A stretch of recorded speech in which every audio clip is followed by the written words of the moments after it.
नमस्कार दोस्तों, आपका इस वीडियो में स्वागत है। आज हम वियोजन या अपघटन अभिक्रिया डीकॉम्पोजिशन रिएक्शन का अध्ययन करेंगे। दोस्तों, जैसा कि आप जानते हैं, अभिक्रियाओं के कई प्रकार होते हैं और वियोजन या अपघटन भी अभिक्रिया का एक प्रकार है। आइए इसका अध्ययन करें।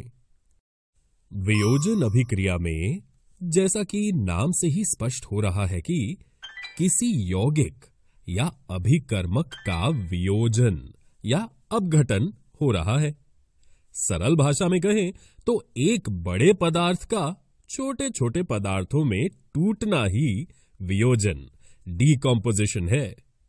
वो रासायनिक अभिक्रिया जिसमें एकल अभिकर्मक टूटकर छोटे छोटे उत्पाद प्रदान करता है, वियोजन या अपघटन अभिक्रिया डीकॉम्पोजिशन रिएक्शन कहलाती है।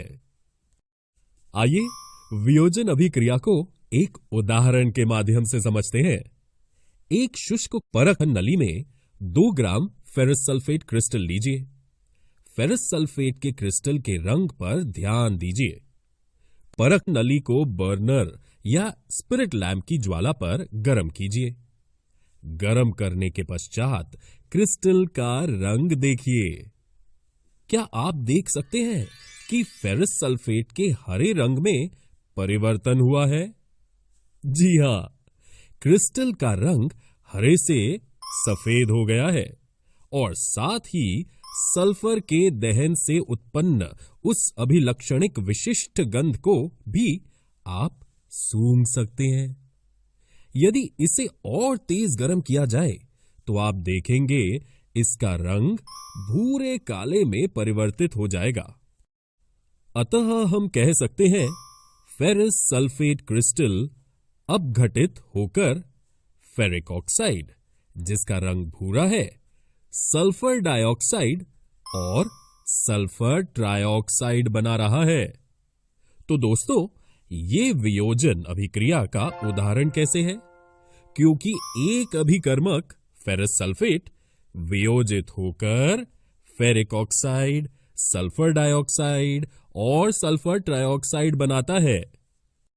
इस अभिक्रिया में आप देख सकते हैं कि एकल अभिकर्मक फेरस सल्फेट FeSO4 अपघटित होकर छोटे छोटे पदार्थ जैसे ferric oxide Fe2O3, sulphur dioxide SO2 और सल्फर ट्राइऑक्साइड SO3 बनाता है।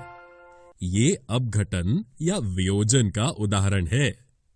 फेरस सल्फेट गर्म करने पर फेरस सल्फेट क्रिस्टल जल त्याग देता है और इसलिए क्रिस्टल के रंग में परिवर्तन आता है। इसके उपरांत ये फेरिक ऑक्साइड, सल्फर डाइऑक्साइड तथा सल्फर ट्राइऑक्साइड में वियोजित हो जाता है। फेरिक ऑक्साइड ठोस है, जबकि सल्फर डाइऑक्साइड तथा सल्फर ट्राइऑक्साइड गैस हैं। है ना ये रोचक? आइए वियोजन अभिक्रिया के एक और उदाहरण का अध्ययन करते हैं। ऊष्मा देने पर कैल्शियम कार्बोनेट का कैल्शियम ऑक्साइड तथा कार्बन डाइऑक्साइड में वियोजित होना एक प्रमुख वियोजन अभिक्रिया है, जिसका उपयोग विभिन्न उद्योगों में होता है। कैल्शियम ऑक्साइड को चूना या बुझा हुआ चूना कहते हैं। इसके अनेक उपयोगों में से एक उपयोग सीमेंट के निर्माण में होता है। ऊष्मा के द्वारा की गई वियोजन अभिक्रिया को ऊष्मीय वियोजन, थर्मल डीकॉम्पोजिशन कहते हैं। आइए वियोजन अभिक्रिया के एक और उदाहरण का अध्ययन करें। एक परख नली में 2 ग्राम लेड नाइट्रेट का चूर्ण लीजिए। चिमटे में परख नली को पकड़कर ज्वाला के ऊपर रखकर इसे गर्म कीजिए। आप देखेंगे कि भूरे रंग का धुआं उत्सर्जित होता है।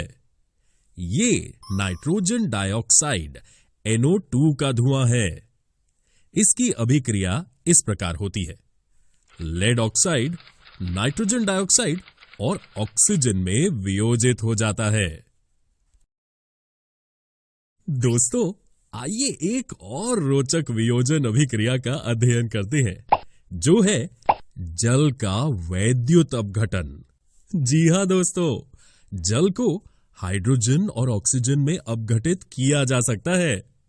जल में विद्युत धारा प्रवाहित करने से वो हाइड्रोजन H2 और ऑक्सीजन O2 में वियोजित हो जाता है।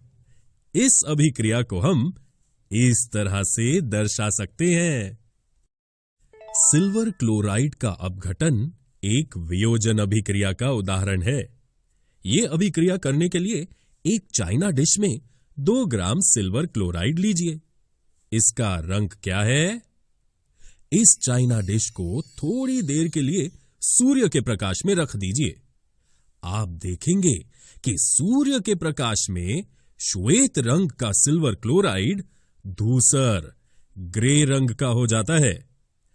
प्रकाश की उपस्थिति में सिल्वर क्लोराइड का सिल्वर तथा क्लोरीन में वियोजन के कारण ऐसा होता है। इस अभिक्रिया को हम इस तरह लिख सकते हैं। ठीक इसी प्रकार सिल्वर ब्रोमाइड भी सूर्य के प्रकाश में सिल्वर और ब्रोमीन में वियोजित हो जाता है। ऊपर दी गई अभिक्रियाएं श्याम श्वेत फोटोग्राफी में प्रयोग की जाती हैं। अतः हमने देखा कि वियोजन अभिक्रिया में अभिकारक के तोड़ने के लिए ऊष्मा, प्रकाश या विद्युत की आवश्यकता होती है। जिन अभिक्रियाओं में ऊर्जा अवशेषित होती है उन्हें हम ऊष्मा शोषी अभिक्रिया एंडोथर्मिक रिएक्शन कहते हैं। ऊर्जा का अवशोषण प्रतिक्रियाशील पदार्थ में मौजूद बंधनों को तोड़ता है, जिसके कारण प्रतिक्रियाशील पदार्थ उत्पादों में विघटित होते हैं। तो दोस्तों, आज हमने वियोजन अभिक्रिया डीकॉम्पोजिशन रिएक्शन का अध्ययन किया। अगले वीडियो में हम विस्थापन और दोहरा विस्थापन अभिक्रियाओं, displacement and double displacement reactions के बारे में जानेंगे।